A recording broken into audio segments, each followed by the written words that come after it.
ഈ ആരോ എന്ന് പറഞ്ഞിട്ടൊരു ഷോർട്ട് ഫിലിം, ധാരാളം ഷോർട്ട് ഫിലിമുകൾ ആളുകൾ ചിത്രീകരിക്കുന്നുണ്ട്. ഇപ്പം മൊബൈൽ ഫോണൊക്കെ മതി, വലിയ ചിലവൊന്നും ഇല്ലാത്ത കാലമാണ്, ഡിജിറ്റൽ യുഗമാണല്ലോ. പക്ഷെ ആരോ എന്ന് പറഞ്ഞിട്ടൊരു ഷോർട്ട് ഫിലിം കുറെ നാള് അനങ്ങാൻ കഴിയാതിരുന്ന രഞ്ജിത്ത് എന്ന സംവിധായകന്റെ ഷോർട്ട് ഫിലിമാണ് അത്. അതിന്റെ നിർമ്മാണം മമ്മൂട്ടി കമ്പനിയാണ്.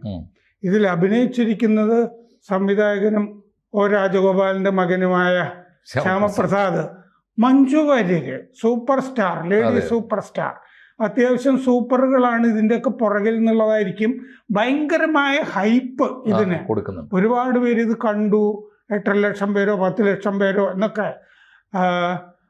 അപ്പോൾ നമ്മൾ തമ്മിൽ ഇത് സംസാരിക്കുമ്പോൾ മാഷ് ഇത് കണ്ടു എന്ന് എന്നോട് പറഞ്ഞു.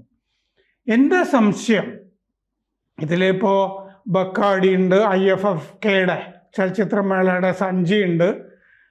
ആ സഞ്ചി IFFK ആണെങ്കിൽ രഞ്ജിത്ത് പിരിയുന്നതിന് തലേ IFFK ആണ്. രഞ്ജിത്തിൻ്റെ ജീവിതമായിട്ട് ഇതിന് ബന്ധമുണ്ടോ? ഇതിന് കഥ എഴുതിയിരിക്കുന്നത് VR സുധീഷാണ്. പണ്ട് PK നാണു എന്ന് പറഞ്ഞിട്ടൊരു കഥാകൃത്തുണ്ടായിരുന്നു, അദ്ദേഹത്തിന്റെ ഒരു കഥ മോഷ്ടിച്ചതാണ് ഇതെന്ന് പറഞ്ഞിട്ട് ഞാൻ വേറൊരു സ്ഥലത്ത് വായിച്ചു.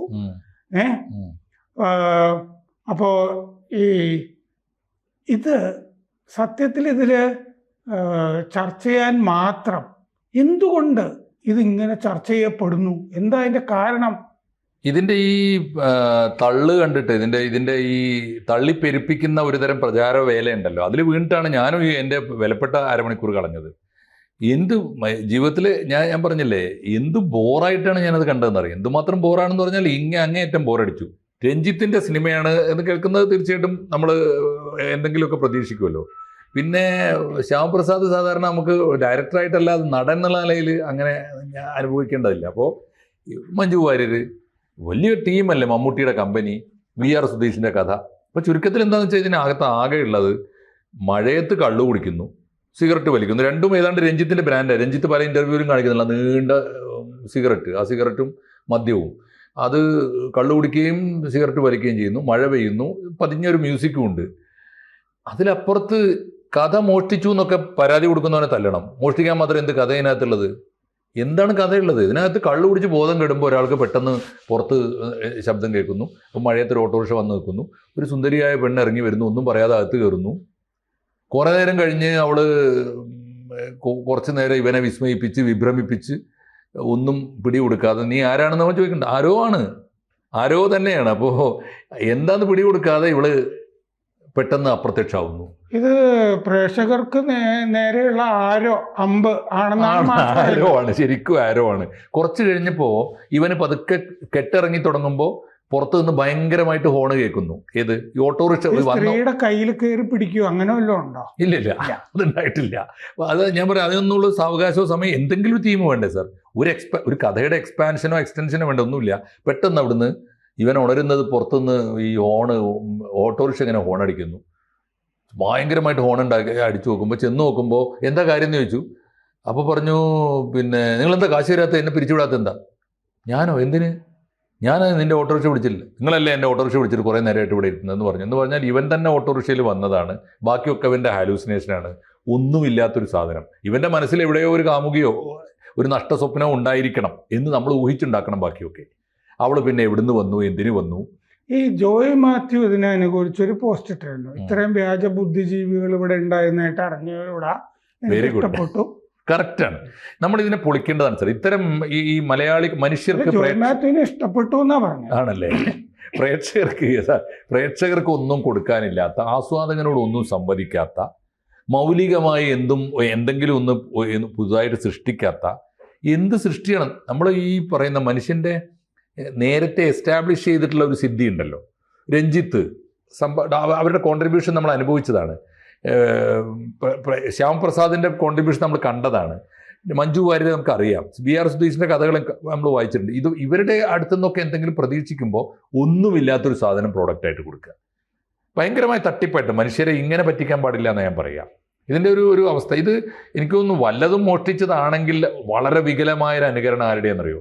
മുണ്ടൂർ കൃഷ്ണൻകുട്ടിയുടെ പഴയൊരു കഥയുണ്ട്, മൂന്നാമതൊരാളാണ് സാറിന്, ഗംഭീരമായ കഥയാണ്.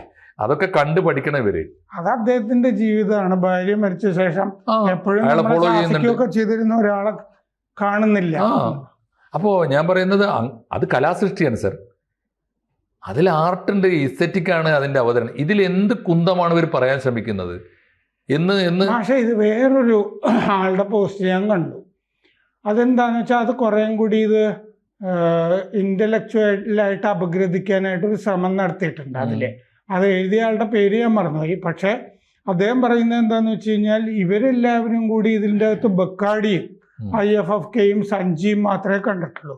പക്ഷെ ആ സിനിമയിൽ നിങ്ങൾ കാണേണ്ട ഒരു സംഗതി ഉണ്ട്. എന്താന്ന് വെച്ച് കഴിഞ്ഞാൽ കുമാരനാശാന്റെ കരുണ പകുതി വായിച്ചിട്ട് മറച്ചു വെച്ചിരിക്കുന്ന ഒരു ഷോട്ട് ഉണ്ട് ഇതിൻ്റെ അകത്ത്. കുമാരനാശാന്റെ കരുണ നിങ്ങളത് കാണാതെ പോയതിന്റെ പ്രശ്നമാണ് മാഷ നിങ്ങൾക്ക്. ആയിരിക്കും ഞാൻ ഏറ്റു സമ്മതിച്ചു. ഞാൻ അത് കാണാനല്ലാതെ സിനിമ ഉണ്ട്. ഇനി ആ മേശപ്പുറത്ത് കമഴ്ത്തി വെച്ച പുസ്തകം കാണാതെ പോയത് അത് കാണാൻ ആദ്യം അത് എഴുതി കാണിക്കണം. അതാണ് ഇതിന്റെ തീം. നിങ്ങൾ ആ പുസ്തകത്തെ എനിക്കറിഞ്ഞൂടാ, ഞാൻ കണ്ടിട്ടില്ല ആ പുസ്തകം. സാറേ, നമ്മളെ കൊണ്ട് ആ പുസ്തകം കാണിച്ചില്ല എന്ന് പറയുന്നത് തന്നെയല്ലേ ഇതിന്റെ പരാജയം. ആ പുസ്തകം കാണാനാണെങ്കിൽ മറ്റേ ആള് കണ്ടുപിടിച്ചത് ചിലപ്പോ 5-6 തവണ കണ്ടിട്ടായിരിക്കും. ഞാനിത് കണ്ടിട്ടില്ല. അല്ല, എനിക്ക് അയാൾക്ക് ചിലപ്പോൾ ഇവരെയൊക്കെ ന്യായീകരിക്കേണ്ട, മമ്മൂട്ടിയെ ന്യായീകരിക്കണം, മമ്മൂട്ടി കമ്പനിക്ക് ഒത്താശ പാടേണ്ട വല്ല ബാധ്യത ഉണ്ടാവും. നമുക്കൊരു പ്രേക്ഷകൻ എന്ന നിലയിൽ യാതൊരു ബാധ്യതയില്ല. ഇത് നമ്മുടെ സമയം, നമ്മുടെ കാലഘട്ടത്തിലെ മനുഷ്യന്റെ പ്രതീക്ഷ, കലാപരമായ നമ്മുടെ വളർച്ച, അതല്ലേ കാണിക്കേണ്ടത്.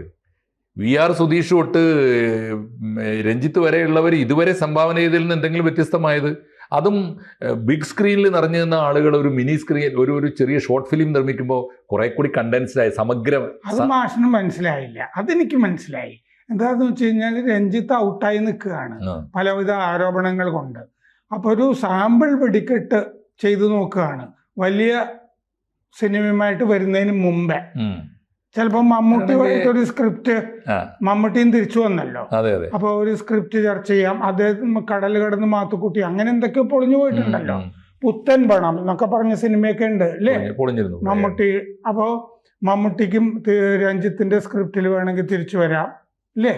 അങ്ങനെയൊക്കെ രഞ്ജിത്തിന്റെ കൂടെ സ്കൂൾ ഓഫ് ഡ്രാമയിൽ പഠിച്ചയാളാണ് ശ്യാമപ്രസാദ്. അങ്ങനെ ഒരു കൂട്ടായ്മ ഇതിന്റെ പിന്നിലുണ്ട്. തിരിച്ചു വരാനുള്ള ഒരു ആഗ്രഹ പ്രകടനം ആയിട്ട് ആകാം. പക്ഷേ ഈ തിരിച്ചു വരാനുള്ള സാമ്പിൾ വെടിക്കെട്ട് ഇതാണെങ്കിൽ വെടിമരുന്ന് തീർന്നു പോയിരിക്കുന്നു അതിന്റെ അർത്ഥം. ഇനി തോക്കെടുക്കാതിരിക്കുക നല്ലത്. ഇങ്ങനെയാണെങ്കിൽ ഇതൊക്കെയാണ് മനുഷ്യന് ഈ മാതിരി കുറെ തട്ടിപ്പുകളുണ്ട് സാർ. പേരുള്ള ആളുകളുടെ പേര് വെച്ച് വിൽപ്പന നടത്തുക. സാർ കണ്ടിരുന്നോന്നറിയില്ല, മനോരഥങ്ങൾ എന്ന് പറഞ്ഞൊരു സിനിമ ഉണ്ട്. MTയുടെ 10 കഥകൾ മോള് അശ്വതി ഡയറക്റ്റ് ചെയ്തുകൊണ്ട് സിനിമ 10 പേരാണ് ഡയറക്റ്റ് ചെയ്ത് 10ഉം ചേർന്ന് കോർഡിനേറ്റ് ചെയ്തു. MT ജീവിതത്തിൽ സിനിമയാക്കാവുന്നതൊക്കെ MT ജീവിച്ചിരിക്കുമ്പോൾ തന്നെ സിനിമയാക്കിയിട്ടുണ്ട്. സിനിമയാക്കാൻ പാടില്ലാത്തതൊക്കെ മോളെടുത്ത് സിനിമയാക്കി. ഇത്രമേൽ ബോറായൊരു സാധനം. ആകെ ഉണ്ടായത് ഈ കുട്ടി, ഈ പണി അറിയാത്ത കുട്ടി, മോള് സംവിധായികയായി എന്നുള്ളത് മാത്രമാണുള്ളൊരു ഗുണം. ബാക്കി മുഴുവനും എല്ലാവരുടെയും പേര് കളഞ്ഞു. PN മേനോൻ അതിമനോഹരമായി ചെയ്തു വെച്ചൊരു സിനിമയാണല്ലോ ഓളം. ആ സിനിമ പുതിയ കാലത്ത് മോഹൻലാൽ ചെയ്ത് വഷളാക്കി. മോഹൻലാലിന്റെ പേര് കളഞ്ഞു. അയ്യോ, അതിൽ ആ പരിയാനം പറ്റിയല്ലേ ആ കടത്തുകാരനൊക്കെ. ഗംഭീരമായ സാധനമല്ലേ. മധു ചെയ്തതിനപ്പുറത്ത് മോഹൻലാലിന് ഒന്നും ചെയ്യാൻ പറ്റാതെ ദയനീയമായി പരാജയപ്പെട്ടു. കടുകണ്ണാവ എന്ന് പറയുന്ന ഒരു യാത്രാക്കുറിപ്പ് MT അദ്ദേഹത്തിന്റെ ആത്മാവ് പോലെ എഴുതി വെച്ചത്. അതൊരിക്കലും സിനിമയാക്കാൻ പാടില്ല. അത് മമ്മൂട്ടി പോയി അഭിനയിച്ച് വഷളാക്കി, നാശാക്കി എന്ന് പറഞ്ഞാൽ അങ്ങനെയാണ് പറഞ്ഞ ഈ പ്രശസ്തിയെ വിറ്റിട്ട് അവസാന കാലത്ത് ജീവിക്കുക എന്ന് പറയില്ലേ. MT പോലും ആഗ്രഹിക്കാത്തൊരു വിധാനത്തിൽ MTയെ വിറ്റഴിച്ചിട്ട് കാശുണ്ടാക്കുന്ന അത് അത്തരത്തിൽ. ഈ ആരോ എന്നൊക്കെ പറഞ്ഞാൽ ഞാൻ ഏറ്റവും കൂടുതൽ ഈ ആരോ ഏതോ എന്തോ എന്നൊക്കെ ഈ ONV കുറുപ്പിന്റെ പാട്ടുകളിലാണ് കൂടുതലും ഉള്ളത്. കാരണം പുള്ളിക്ക് ഒന്നും ഒരു പിടിയില്ലാത്തത് കൊണ്ടേ ഈ സനാതനത്വത്തിലേക്ക് പോയെങ്കിൽ ഇത് ആരോ ഏതോ എന്തോ പുള്ളി കമ്മ്യൂണിസത്തിൽ പോയപ്പോ ഒരു പിടിയും കിട്ടിയില്ല. വിപ്ലവം എന്ന് വരും, അതിനും ഉത്തരയില്ല, മൊത്തത്തിൽ ഉത്തരയില്ല.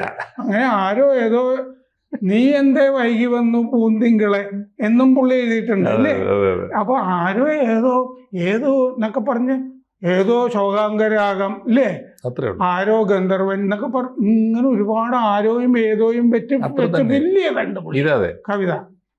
ഇത് മഴയത്ത് കള്ളു കുടിച്ച് പൂസായ ഒരാളുടെ അന്തമില്ലായ്മ, അതിലപ്പുറത്തേക്ക് ആ സീൻ, ഒറ്റ സീനേ ഉള്ളൂ, ആ ഒരു സീൻ മാത്രമേ ആവശ്യമുള്ളൂ. മഞ്ജു വാര്യർക്കും അതിനകത്തൊന്നും ചെയ്യാനില്ല.